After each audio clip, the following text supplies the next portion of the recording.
en el bloque anterior, una especialista, una psiquiatra estadounidense, especialista en psicología infantil, estudiosa, ¿no? También de la educación sexual. Vino a la Argentina, invitada, y esto hay que aclararlo, ¿no? En un contexto particular, invitada por Padres Unidos, que es una organización de padres que están en contra de la ideología de género aplicada en la educación sexual en las escuelas. Ellos le enviaron el material con el que se trabaja la ESI en diferentes escuelas argentinas. Ella lo estudió y dijo lo siguiente. Ahí está, mira. He visto contenidos de educación sexual de muchos países. Habló de Nueva Zelanda, de Australia, de Estados Unidos incluso. Los de Argentina son los peores, dijo. Y uno dice, porque se ha debatido un montón, digamos, en relación a esto. Hay algunos que tienen una opinión, hay algunos que tienen otra. Miriam Grossman se llama, ella incluso ha escrito libros. Hay un libro, el último, que se llama ¿Qué le están enseñando a mi hijo? Bueno, y ese es el miedo que uno tiene. ¿Qué le están enseñando a mi hijo? Por eso es que hoy invitamos a Mariela Serra, psicóloga especialista en psicología infantil. ¿Cómo estás? Hola, Mariela? ¿cómo están? Gracias por la invitación. Más allá de opinar sobre esto, que te pido tu opinión también porque, bueno, sabes un montón al respecto, yo quiero... Esto de qué le están enseñando a mi hijo, me parece que no está bueno poner en manos de otro, de un tercero, la educación de un hijo y menos la educación sexual, que está bueno que cada papá tenga las herramientas para explicarle esto, digamos, tan importante a un chico, ¿no? Seguro. La educación sexual es parte de estas herramientas que nosotros siempre hablamos de ir armando la cajita de herramientas para acompañar la crianza. Es un aspecto fundamental de la crianza que hay que acompañarlo, ¿sí? Que es la evolución psicosexual y la educación sexual. Yo creo que la confusión es que creo que se ha depositado todo el rol, o se cree que se ha depositado el rol en la escuela, claro. Pero en realidad la escuela acompaña, pero quienes son los verdaderos tutores es la familia. Bien. Entonces, en realidad la educación sexual está orientada a formar a padres y también a acompañar a los chicos en este proceso de educación, ¿sí? Una de las cuestiones que mencionaba... Sí. La psiquiatra es esto de la ideología de género, que no es lo mismo educación sexual que ideología de género, ¿no? Bien. Ella dice, bueno, de una manera jocosa, pero que el niño argentino, y no creo que sean todos los niños argentinos ni todas las escuelas las que enseñan esto, pero sí, ¿no? Muchas sí. El niño argentino cree que los géneros, femenino, masculino, son invenciones del hombre blanco heterosexual. Bien. Y no es así siempre. En realidad, a ver, yo creo que tenemos que tener una mirada bastante más amplia, ¿sí? Yo creo que cada lugar, cada población, cada cultura lo va a asumir en relación también a las necesidades de su propia población y en realidad también en relación a la idiosincrasia que tenga, ¿sí? Yo creo que lo más importante es que nosotros focalicemos en contemplar si la ley que tenemos actualmente o lo que se está enseñando en las escuelas realmente nos está dando buenos resultados en términos de la prevención, en términos de la educación, en términos de poder cumplir con todos los objetivos para cual la ley está puesta, ¿sí? Evitando por ahí comparaciones, porque por ahí no nos podemos comparar con otros países en términos, a ver, podemos sí tomar a lo mejor, alguna enseñanza, algún tipo de modelo, pero siempre focalizándonos en cuál es la necesidad de nuestra población, ¿sí? Y de nuestra cultura, y como te digo, cuál es la idiosincrasia que nosotros tenemos.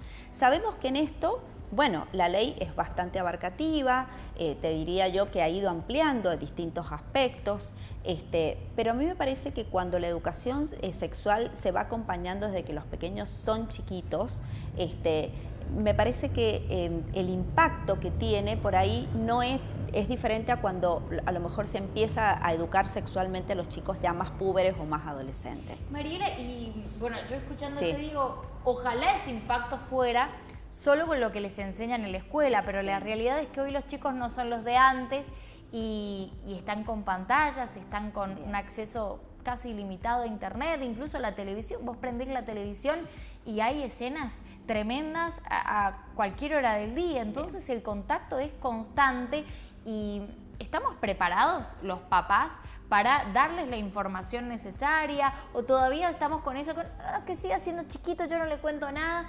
Bueno, en términos de estas necesidades que yo te decía, en términos de la evolución, vamos viendo que los chicos ahora van estando mucho más expuestos a contenidos que por ahí generaciones anteriores no lo han estado. Entonces, necesitamos anticiparnos a esto.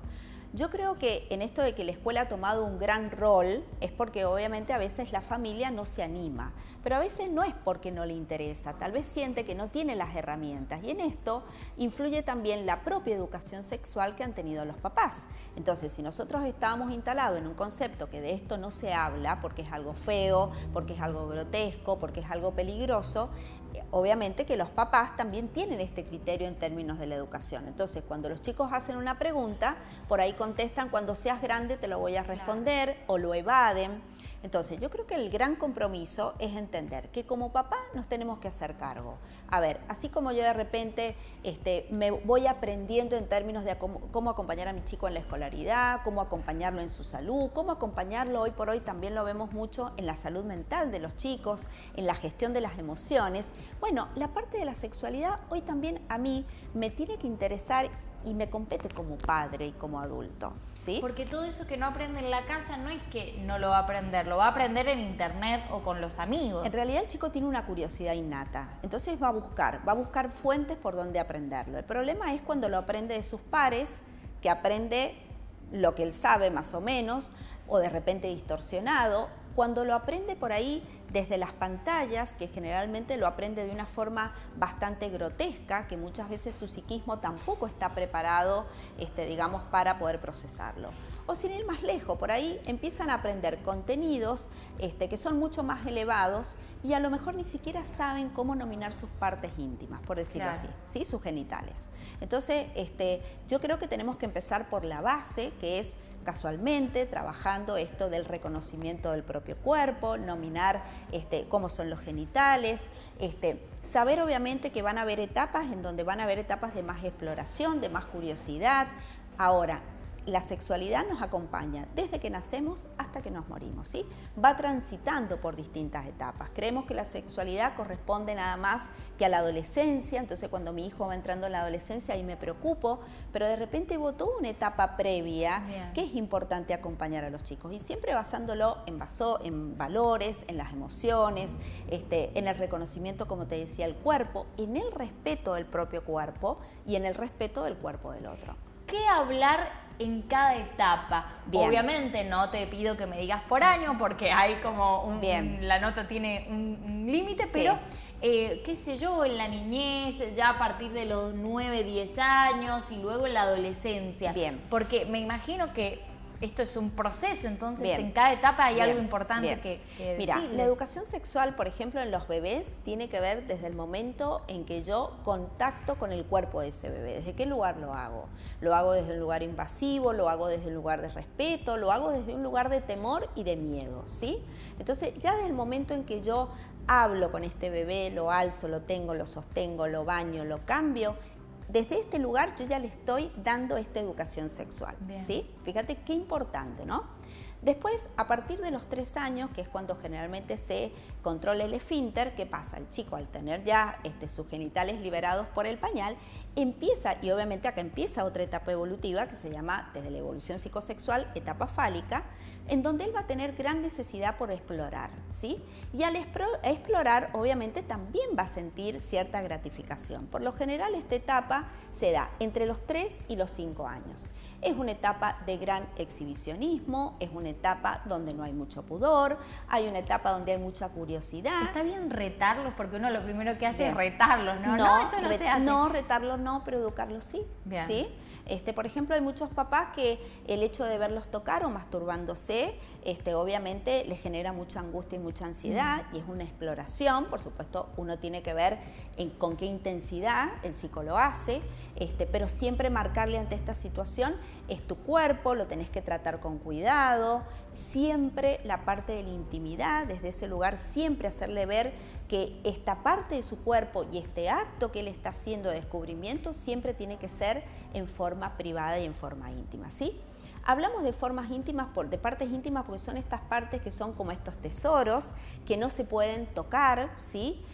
O sea, otras personas no las van a tocar, solamente papá, mamá, el doctor doctor, y a mí siempre me gusta introducir algo que a los chicos los receptan bastante bien, que es el término de la incomodidad.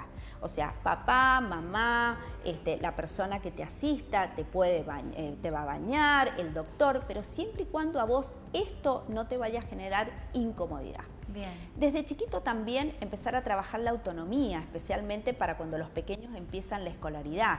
¿Qué es lo que es la autonomía? Que vayan al baño solo, que sepan higienizarse solitos, que sepan que van a entrar a un baño, que van a poder cerrar la puerta y que ante cualquier situación que ellos se sientan incómodos puedan siempre avisar a un adulto de confianza. ¿Sí?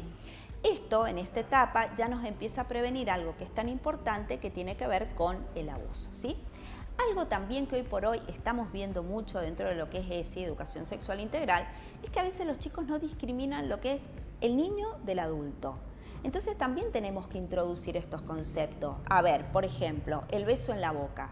Bueno, los chicos no se besan en la boca porque el beso en la boca corresponde a los adolescentes o corresponde a la vida adulta. Ahí yo siempre les pongo el mismo ejemplo que el celular, ¿sí? Sí, vas a ver tu papá que usa el celular porque es adulto.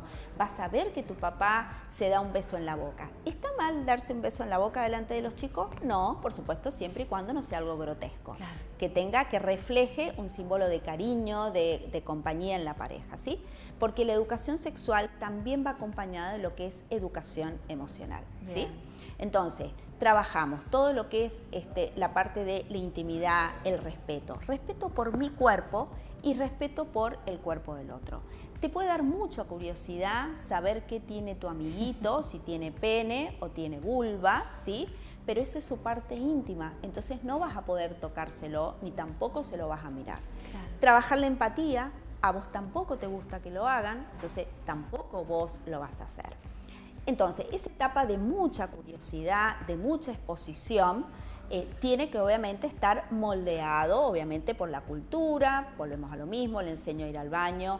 Siempre también es muy importante que los chicos, si bien tienen asistencia en esa edad para ser bañados, todavía los bañan los adultos, algo importante es que el adulto no se bañe con el chico. Bien. O sea, que el adulto no haga la exposición de su cuerpo desnudo.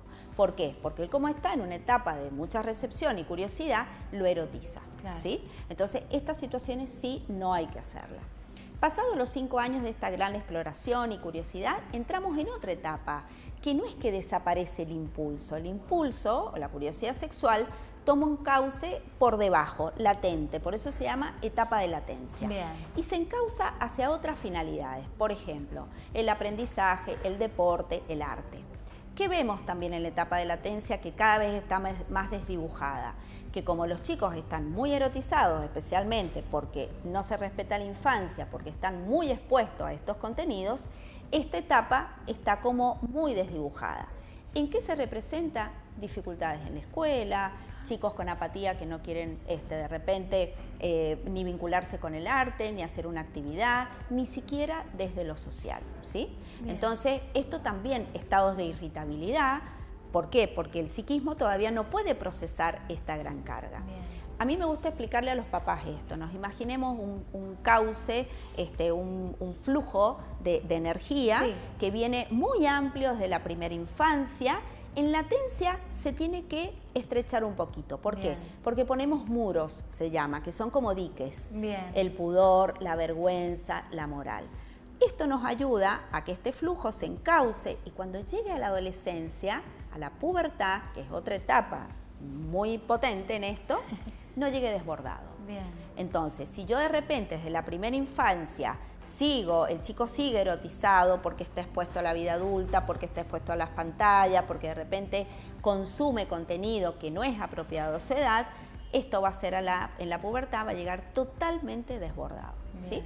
Entonces es muy importante la etapa desde los 6 hasta los 10. Cada vez más nos tenemos que anticipar un poquito a la pubertad.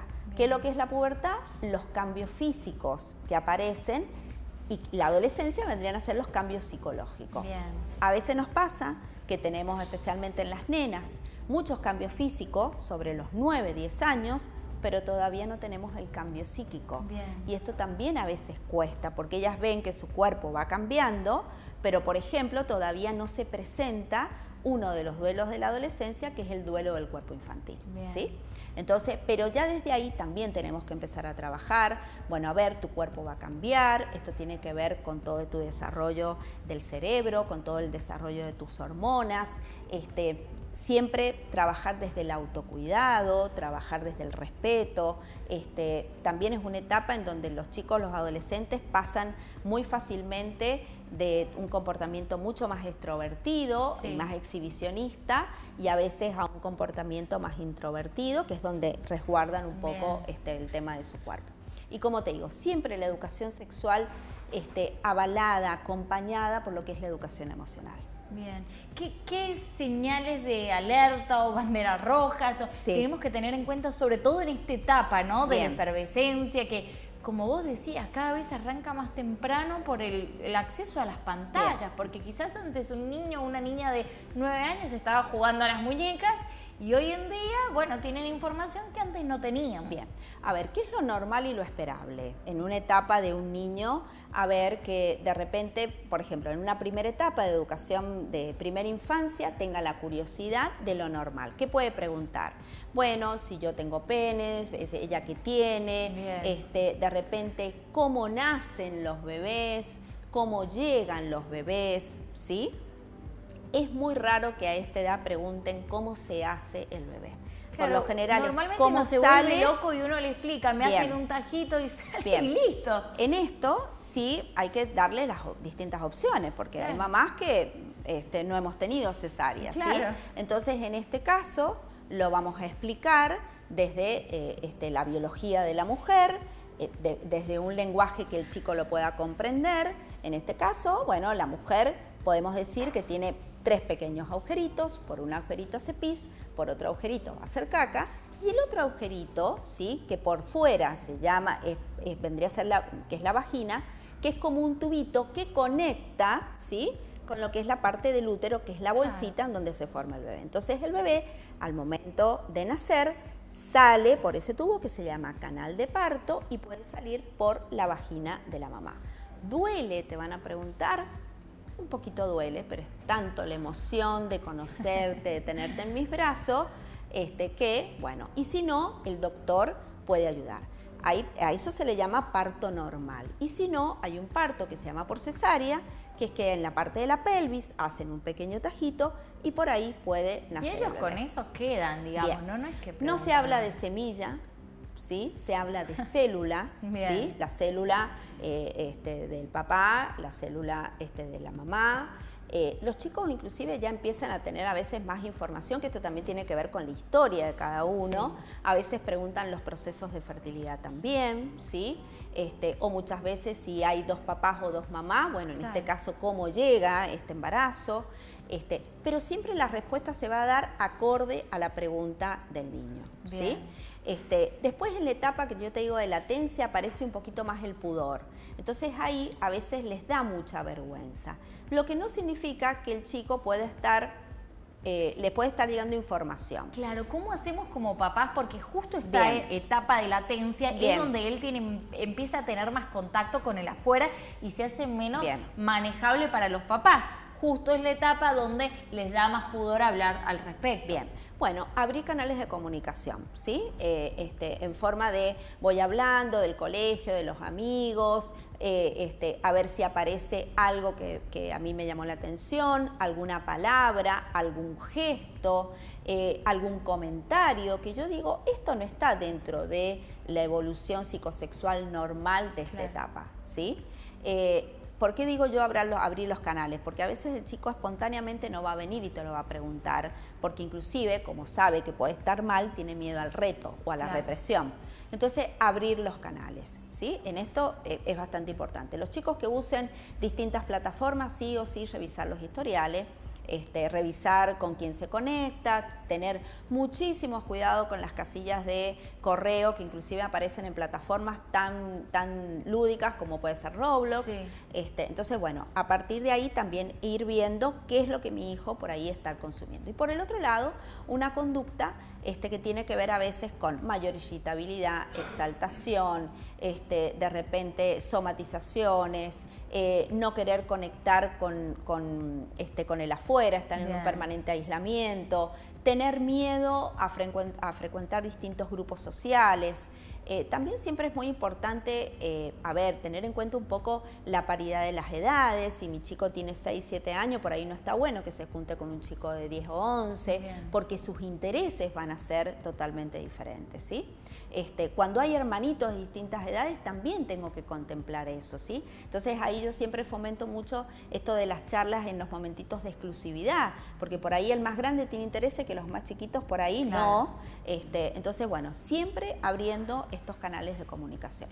Qué importante, ¿no? Es como padres estar preparados, y digo preparados con conocimientos, ¿no? Para abordar los diferentes temas, porque si no nos pasamos criticando o evaluando, polemizando sobre lo que otros hacen o lo que otros les enseñan. Nosotros tenemos el poder, ¿no? De moldearlos e irlos formando a nuestra manera, digamos, según nuestros valores.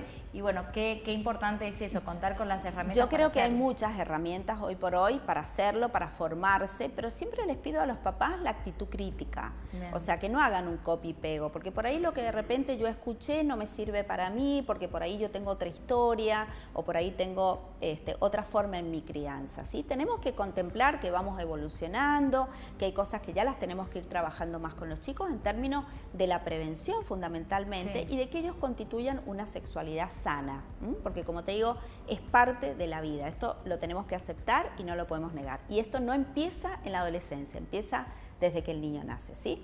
Y por el otro lado, por ahí hoy por hoy tenemos mucha información, especialmente a través de las pantallas, inclusive lo que yo estoy diciendo, entonces que cada papá pueda tener un acto crítico. Entonces decir, bueno, a ver, me quedo con esto y esto por ahí todavía no estoy preparado, me voy a formar mejor.